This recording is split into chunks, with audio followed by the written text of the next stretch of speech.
Hello, friends. This is Dave Hurwitz, executive editor at ClassicsToday.com with Finster. Oh, there she is. As we fill up the shelves, she's having a harder time getting around. It was easier when they were empty, wasn't it, dear? Yes. Oh, I know. Yeah, you can hop in there. She's in the Tchaikovsky bucket. There she is. Okay.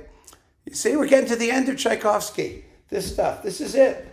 This is the last pile of Tchaikovsky. I think there's maybe a couple of videos left, but we'll see. Let's see if we can get through it all now. Want to give it a try?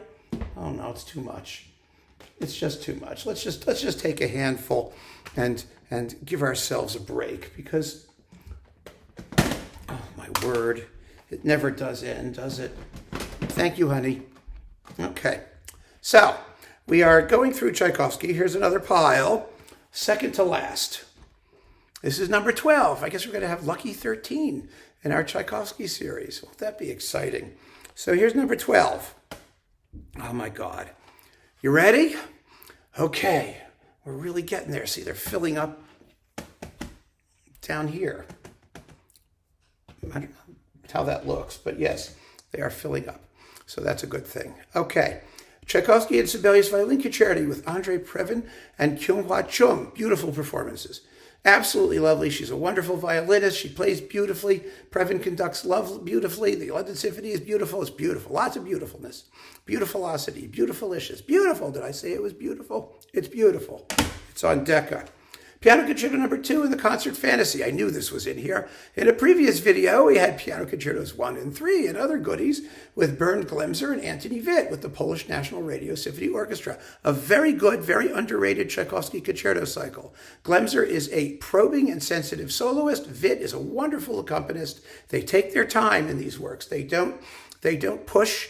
They let the music unfold effortlessly and organically, and I think they're lovely and very different from the usual slam-bang virtuoso approach, but no less legitimate and not boring. There's all kinds of nice detail and stuff that's worth hearing, believe me. Really true. Symphony number 5, the Staatskapelle Dresden under Siegfried Kurz. This is actually really good, and I got this not so much for Siegfried Kurz, no idea who that was, but because of the Staatskapelle Dresden, which I wanted to hear doing Tchaikovsky on Berlin Classics. And it's really good. And Mr. Kurtz should be proud of himself. He does a wonderful job with it. And then we've got, oh yes, Piano Concertos 1 through 3, Concert Fantasy with Mikhail Pletnev. Pletnev with the Philharmonia under Vladimir Fedosiev, who's never anything special. But this was young Pletnev when we were just getting to know him, and he was exciting as a soloist. He became a dreadful conductor for the most part, but his solo playing was full of freedom and panache and old school romantic schmoozeroonies, and oh wow, it was so much fun. And I like this. This is on Virgin Classics. It would be nice to have all the Pletnev Virgin Classics stuff reissued. It really would, because it's so much better than all the crap he later did for Universal. Oh, and now we have Nelson Freire, Radio Days. I put this under Tchaikovsky because it has his Tchaikovsky First Piano Concerto, Chopin's First Piano Concerto, the Schumann Concert Introduction and Allegro, Prokofiev Piano Concerto number 1, Liszt Piano Concerto number 2, Rachmaninoff Piano Concerto number 3, with all kinds of people. These are all radio recordings. And I, it's kind of fascinating that this all started to come out, because Freire was one of those pianists. He didn't have a major label. He did his early work with Sony on Odyssey. We've talked about some of that. And then there was some RCA, there was a little RCA box of stuff, it had that Sony stuff in it. And then he started recording for Decca, and everybody realized there was this genius pianist. He was Brazilian. He was a partner with Martha Argerich, a great pianist. Fortunately, he made a substantial discography for Decca before he passed away rather suddenly a few years ago. And this was released to celebrate his 70th birthday. They're radio live broadcast recordings, and they're marvelous, and they're generally well recorded. And I put it under Tchaikovsky so I can find it. I could have put it under F for Freire, if I wanted to, but at least that way I know it's there. Okay, what's this? Oh yes. Japanese Deutsche Grammophon, thank God they exist. The Padatik with Ferenc Fricsay. the stereo one. Oh my God, with Berlin Radio Symphony. This is one of his last recordings. It was recorded in 1959. Apparently, it wasn't released because he was unsatisfied with something or other that nobody knew, and he wanted to go back and redo something, and he never got around to it. And thank God, because it's fabulous. It's as perfect and expressive and powerful and intense and magnificent as any pathetique ever. So I have like maybe 5 or 10 of these. I don't know. I've got a lot of them because it's just that amazing. And then we've got some of this Naxos, these Naxos goodies, the Nutcracker and Glazanov's Les Sylphides, or Chopiniana, with Andre Leonard and the Czechoslovak Radio Symphony Orchestra in Bratislava. Okay, better versions of all this stuff around.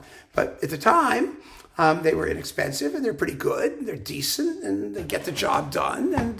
And you know, I hang on to them just because every so often I like to listen to, you know, second-tier recordings of things. Tchaikovsky's Swan Lake Ballet Symphony No. 5. And this is with the new Philharmonia, Jascha Horenstein, doing the symphony. The Swan Lake stuff is Adrian Bolt with the New Symphony Orchestra of London from 1960. The Horenstein is 1968. It's not bad. Horenstein is a cult conductor. He is basically a pretty lousy conductor most of the time, especially his later stuff, which became just unbelievably stiff and uninteresting. This Tchaik 5 isn't terrible. It's actually pretty decent, and I think that, you know, I have it because I like to hear every conductor doing well, and he does well. It's not my favorite Tchaik 5 by any stretch of the imagination. Horenstein fanatics jump up and down and carry on and like whine and scream and shriek, you know. But it's good. It's decent. And so I hang on to it. This was on Chesky. It was one of those Reader's Digest recordings. You know, Horenstein did a lot of that stuff, and he did a lot of it well. Tchaikovsky Symphony No. 5 with the Tatianas letter scene. From Eugene Onegin with Eileen Hannon soprano. I got this because it's with the London Philharmonic under Sean Edwards, who was really a fine conductor and a fine Tchaikovsky conductor. She made that amazing recording with Francesca da Rimini and Romeo and Juliet and other stuff. And then she went and did the Fifth Symphony, and it's just as good. It's a beautiful performance of the Fifth. And it was on EMI Eminence. This was distributed by Allegro. Remember Allegro? They were one of the you know, big U.S. CD distributors, you know, all the independent labels, and they did imports, and they had this. And it's out of print for 100,000 years, and it's a pity because these are two really good Tchaikovsky discs that Edwards did. And finally, the Tchaikovsky and Sibelius violin concertos with Leila Josefowitz and Mariner in the Academy of St. Martin in the Fields. I wonder what happened to her. She was like a big deal before, like, Hilary Hahn showed up. Maybe, I don't know, maybe there was some competition and she lost. I'm just kidding. I don't mean to be nasty about it. She was there because she was young and cute and sexy and all those things. And a very fine violinist, of course. And then she sort of disappeared. Maybe some of you know where she is or what she's doing. I haven't heard much. I mean, certainly not on recordings. But, you know, it's not fair in a way because you know, Universal back in those days, this was what, 94, right? 94, 95. They were snapping up everybody they could get.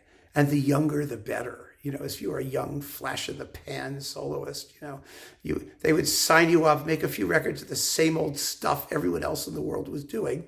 And then when they crashed financially, they cut everybody loose. And they cut loose greater violinists than Leila Josefowitz. They cut loose Gil Shaham. I mean, you know, that was DG, of course. This was Philips, but then Philips got sucked up by Decca. You know, it was all, you know, corporate mayhem and had nothing to do with artistic merit. Now, these are good performances, good, solid performances by a fresh, young violinist. And you know, Mariner accompanies the way Mariner usually accompanies, you know, with complete professionalism and no particular passion. And in this kind of repertoire, he was not a romantic repertoire guy. And so I just hang on to this. It says here, this was the original release of it. It's for promotional use only, no sale allowed, must be returned on demand of copyright owner. Ha! Sue me. Fat chance of that. Here it is in the Overflow room. So keep on listening, friends. Thanks so much for joining me. Take care.